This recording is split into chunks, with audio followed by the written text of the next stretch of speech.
Assalamualaikum and a very good evening to our lecturer, Miss Alia Fatin.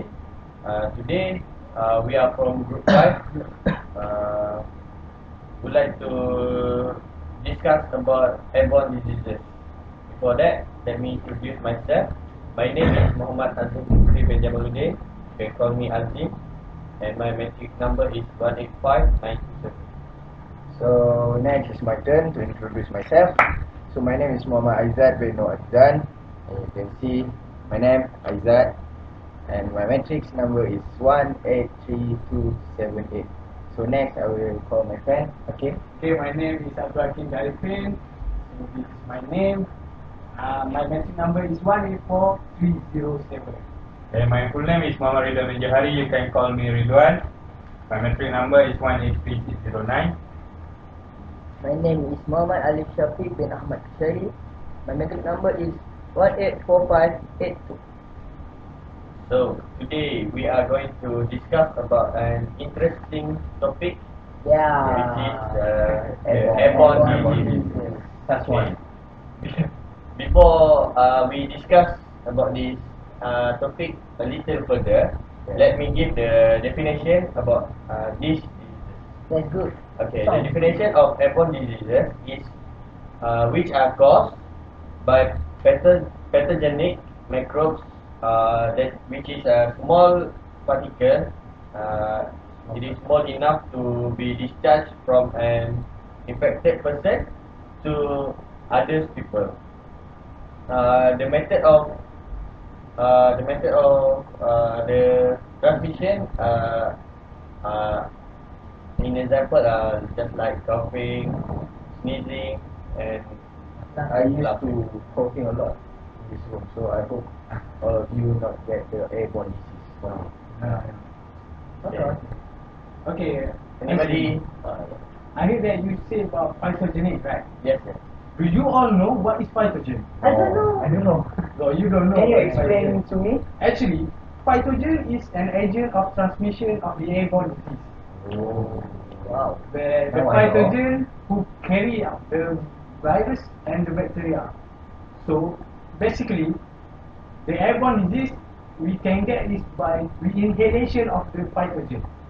Pathogen. Yeah. When we inhale the pathogen, the virus and the bacteria, they will damage our respiratory system. That is good Sorry information. for interrupting. Can you give can you brief me about the Transmission. yeah. Okay. Airborne disease are characterized by diseases that are transmitted through air. The name also is airborne, right? So they basically transmit by air. So the pathogen can include both viruses and bacteria that are spread by coughing, laughing, and sneezing, like you said. Yeah. But sometimes it also can be transmitted by the inhalation of smoking. When someone's smoking, they also can be transmitted. Even if we talk with each other, we can get the pathogen from the other person. It's good information for me, so next time I will be more careful to avoiding from smoking people. Excuse me, I want to ask a question. So basically you say that airborne diseases are all transmitted by air? Actually, not all airborne disease can transmit by air. Oh, is there another way? I think there's another way, but I did not research about that. Oh, okay. Just like I said, it's not from any coughing or sneezing.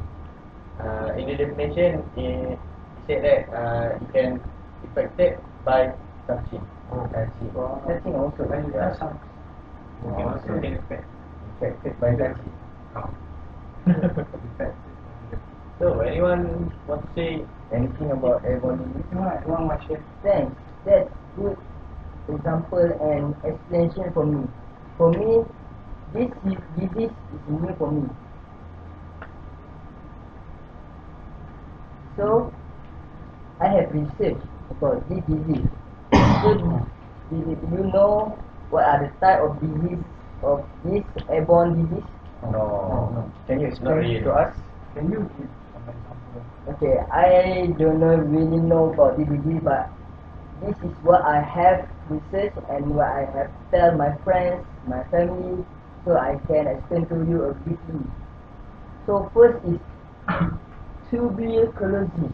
Well, we Scientific name. Sorry if my English is not correct. Never mind. So this disease causes by exposed to microbacterial tuberculosis bacteria through a respiratory droplet from sneezing and coughing. COVID. Those who weak immune system, like baby and elderly, they, there be a really high risk for them to attack with this bacteria. Oh. Sounds good, right? Yes. Okay. So the symptom? Symptoms for the disease are coughing, difficult breathing, like your Oh, like that. Difficult breathing. Yes. fever, Oh. sweating, you Wet. always wet, Sweat a lot. and many more. So next is influenza. Easy to call it flu. Flu. Because the causes of this influenza is exposed to the influenza virus. Most of these airborne disease are come from the virus. The virus are coming in physical contact with those already infected, like Azim said, by touching. So symptom is fever, sore throat, and we have lung what? Lung issues. Lung issues. I also always hear about this infection, this influenza in news. Like, have you ever heard about influenza like H1N1? Yeah. That is one example of the influenza, right? So it's more dangerous. So we must be careful. Yeah, excuse me, may I add something? Yeah. You know, in our country, there's a lot of this airborne disease happen lately, like Yeah. like H1N1 in 2015, 2012, right? Yeah. And one of the famous airborne disease happened in Malaysia is bird flu. But Yeah. Bird flu. that That is Many people die of that. so we must be careful. Yes. So I want to add from the disease from Ali Shafiq mentioned. There is also another diseases that caused by airborne. The example is measles. The cause of measles is contact with the person who has the measles, or contact with the particle from their sneeze or cough. If, example is their sneeze and that you inhale that the bacteria fly away in the air and you inhale it. cannot Yes. see with naked eyes. The symptom of measles is coughing, fever, muscle pain, pain in the muscles, Yes. skin sensitivity, the skin being red or anything, sore throat, you feel your throat in a pain, and red eyes. Red eyes. Yeah. Another disease is chickenpox.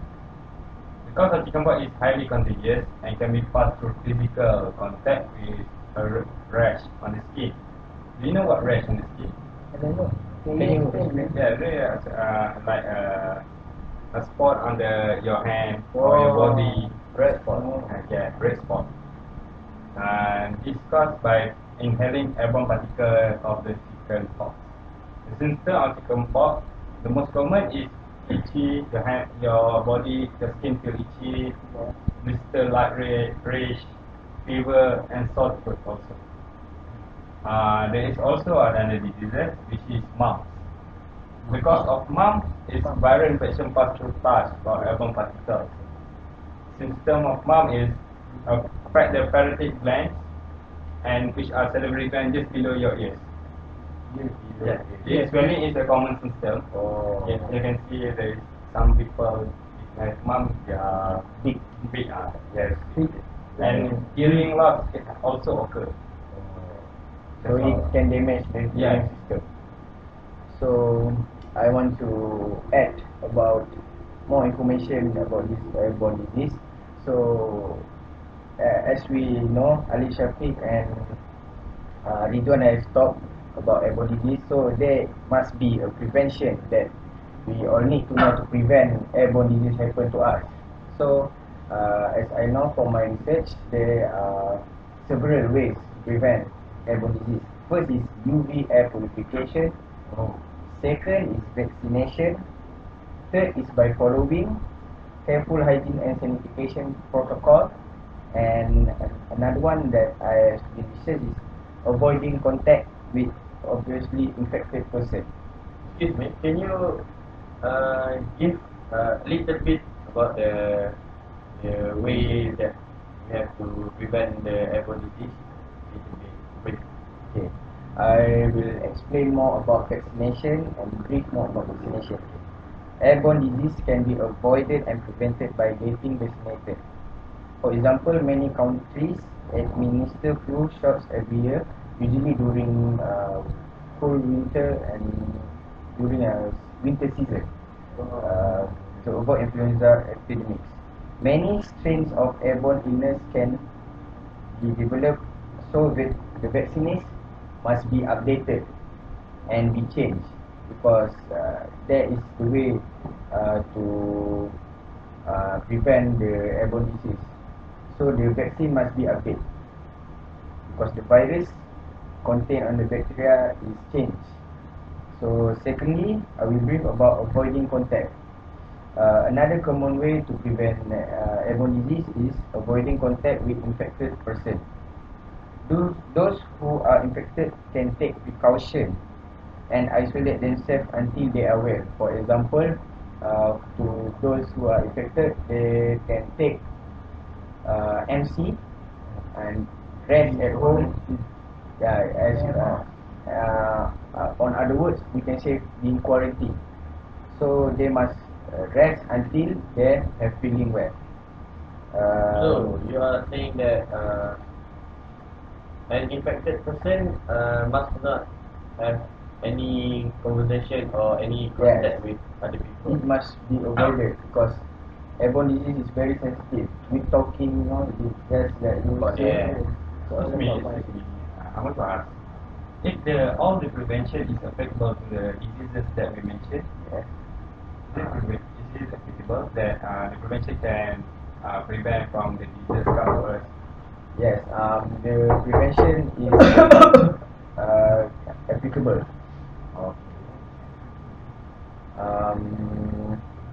So can someone conclude from this discussion? Okay, I think that what we can conclude is that this airborne disease is really dangerous. That we must be careful about it. Okay, so what do you think?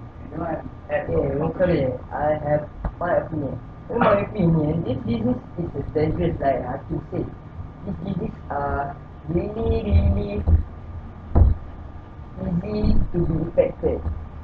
Just by touching, just by conversation with our friends, it can be infected. This is all because the virus.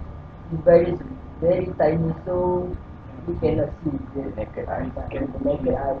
not know where? You have to be always careful and take some prevention. Just like wearing mask. Yeah. Just like, yeah. You all agree? So we have come to the end of discussion. So we can conclude that airborne diseases is very dangerous if we doesn't take serious prevention way. So basically, prevention is better than cure. Like that. And apple a day, no more to doctor tomorrow. Okay, that's all. Thank you. Thank you everyone.